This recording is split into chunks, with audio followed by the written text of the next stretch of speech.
So if you're only in business to make money, then how money is spent and created impacts you more so than if you have a why or a purpose that drives your business. What drives you? What gets you up in the morning?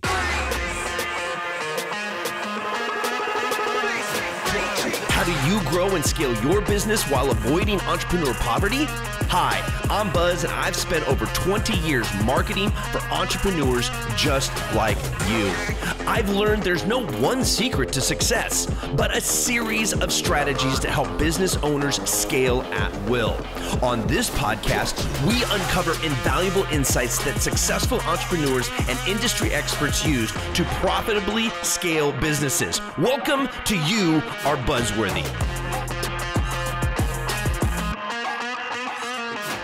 So we were in an interview the other day with Howard Hoploff. We were talking about the why of our business. Why are we here? Why did we strike out on our own and create something that nobody else can have? Something unique.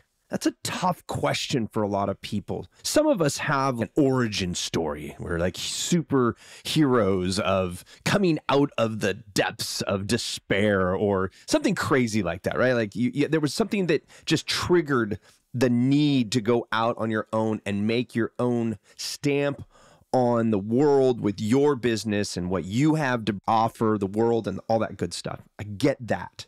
But then I also talk to business owners who are very money-centric. And money seems to be the heart of maybe why they went into business. And that struck a chord when we were talking about getting through bad economic times. And even more so, just hard times in the business cycle, because every business goes through struggles regardless of the outside impacts around them. Think about that.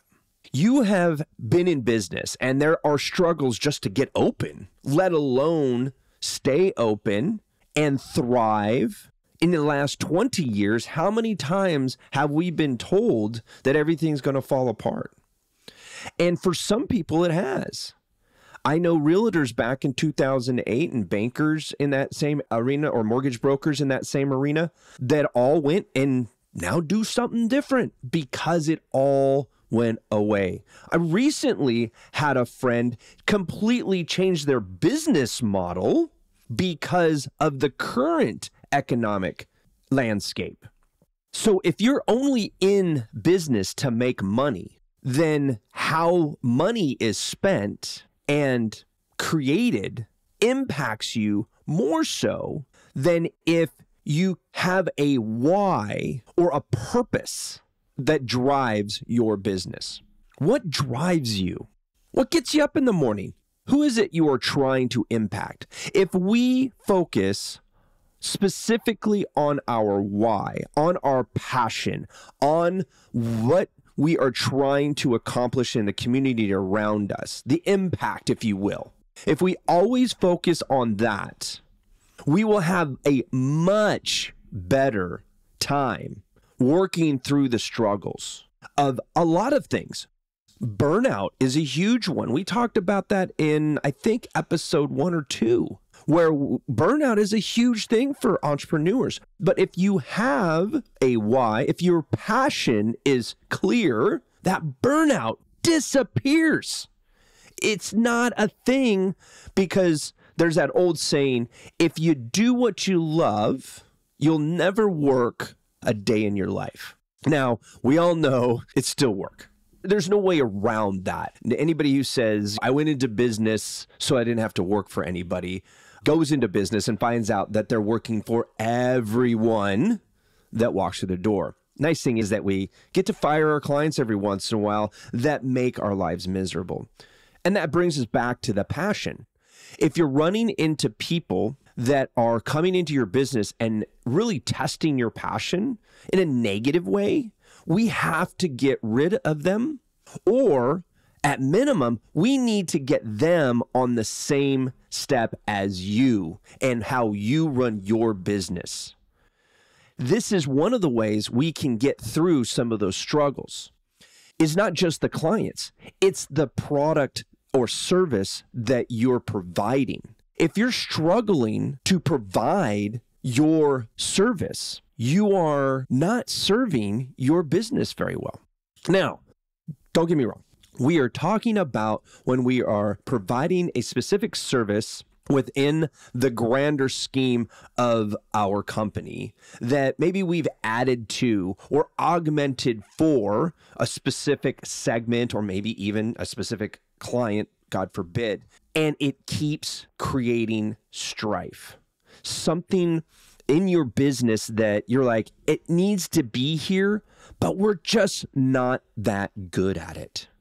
I've recently run into one of those where we have a service that in 2023, we're going to stop providing because over the last couple years, what it means to the overall mix of digital marketing isn't as impactful anymore, and it takes up a lot of time.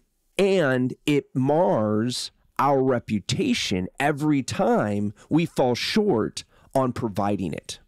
So instead, I'm going to take it out of our mix and find a couple people to work with us to provide it for the clients that need it, but get it off our plate. Put it on somebody's plate who is passionate about it, who knows how to work through it because they're passionate about it. See, I'm not taking it away from the clients. I'm just taking it off and out of the mix for my team so that we can focus on what we're more passionate about. And in doing that, we are going to be able to double down on the things that we're really good at and the things that we're extremely passionate about. I challenge you to do that in your business. What in your business today do you hate to do? And I'm not talking about your accounting or any mundane tasks that you have to delegate and people moan and groan. I'm talking about the service that seems to have to be pushed out the door, and yet it keeps coming back as complaints, it's late, it's not as good as it could have been, all of those types of things. Can you pinpoint something or a service in your business that meets that criteria?